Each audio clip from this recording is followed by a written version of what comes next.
Let's begin. Here is something strange about the way we learn from the world. We almost always study the survivors, the winners, the ones who made it back. And without ever meaning to, we let them tell us a story that is quietly missing half its pages.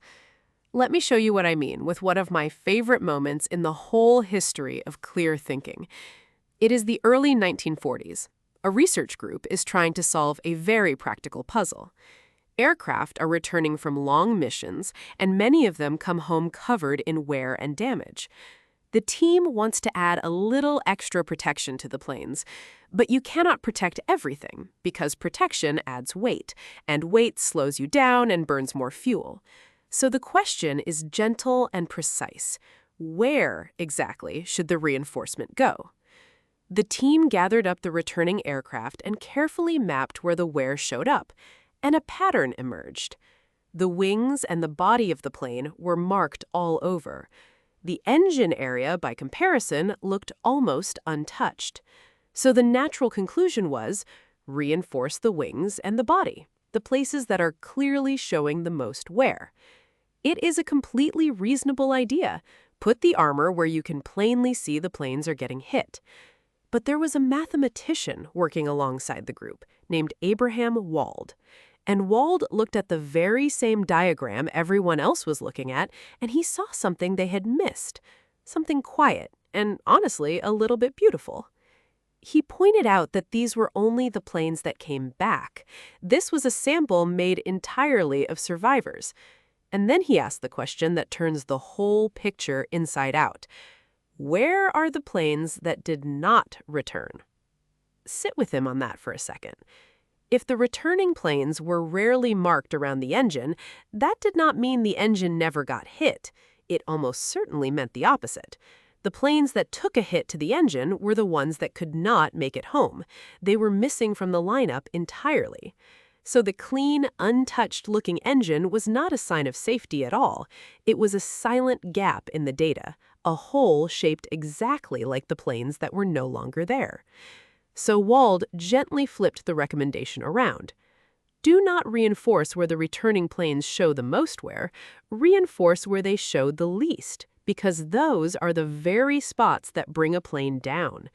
The absence of evidence, in this case, was the evidence. I love this story, and here's why. Nobody in that room was foolish. They were smart, careful, experienced people looking at real information they had collected with real effort. The information was just quietly incomplete, and only one person remembered to ask about the part that was not in the room. That habit of mind has a name. It is called survivorship bias. And once you really see it, you start spotting it absolutely everywhere.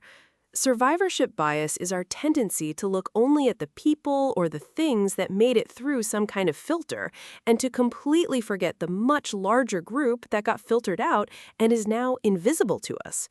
We study the survivors, we draw our confident conclusions, and we never once notice that the most important data quietly did not show up to the meeting.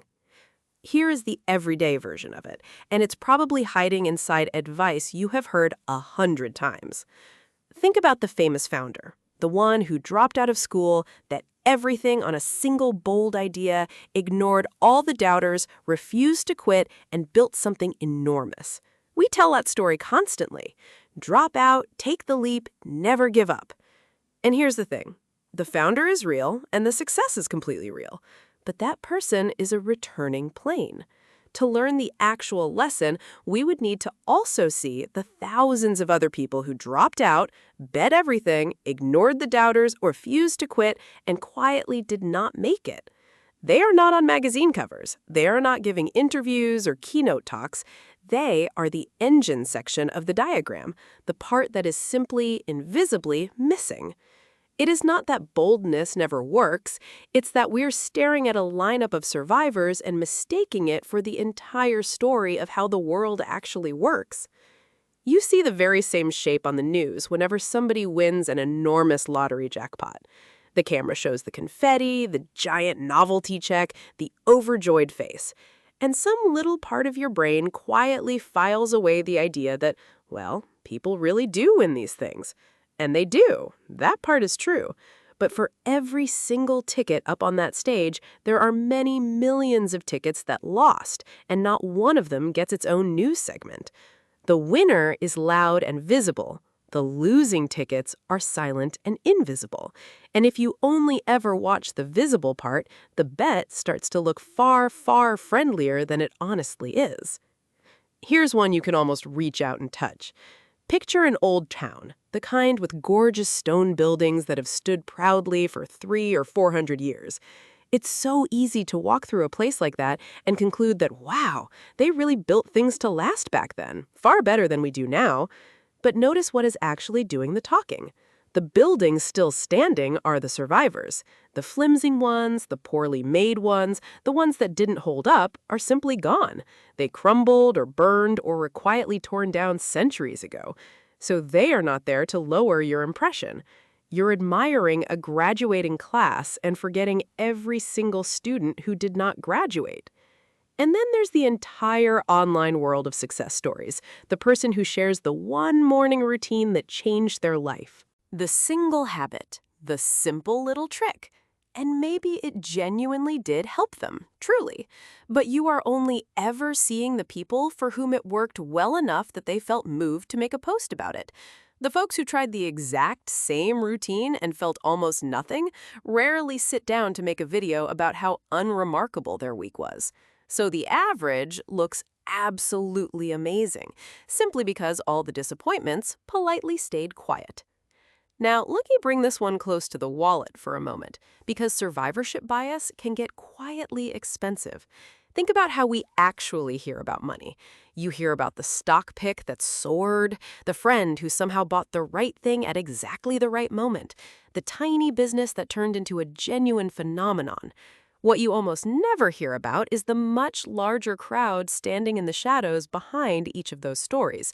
The picks that sank without a trace, the friend who bought the wrong thing and simply, gradually, stopped bringing it up at dinner. The many, many businesses that opened with the very same hope and the very same long hours, and then quietly closed their doors. And that imbalance does something genuinely sneaky to your sense of risk. When every story that reaches your ears is a winning one, a risky bet slowly starts to feel almost safe, like the worst case basically never happens because you never actually see the worst case. It got filtered out long before it ever reached you. Survivorship bias does not lie to you with bad numbers. It is subtler than that. It lies to you by handing you only the good numbers and quietly hiding all the rest behind its back. So here is the small, calm habit I really want to leave you with today. Whenever someone shows you a winner, a success, a shining thing that made it all the way through, get curious about the shape of the room you are not being shown. Just gently ask yourself, where is the rest of the data? Where are the planes that did not come back? Who else tried this exact same thing and is simply not here to talk about it? And to be clear, you do not have to turn into a cynic about any of this. This is not about assuming everything is a trick or that nothing ever truly works. It's actually the complete opposite. It's about being generous enough with reality to include the people and the attempts that did not survive the filter. Because honestly, they tend to have the most honest lesson of all to teach us. In fact, that is the gentle twist sitting right at the heart of all this. The most valuable information is very often the quietest. It's hiding in the empty space on the chart, in the stories that nobody ever thought to tell. And learning to honor that empty space, to treat it as real, is a genuine superpower. The wonderful part is that it's available to absolutely anyone who's willing to pause and ask one extra question.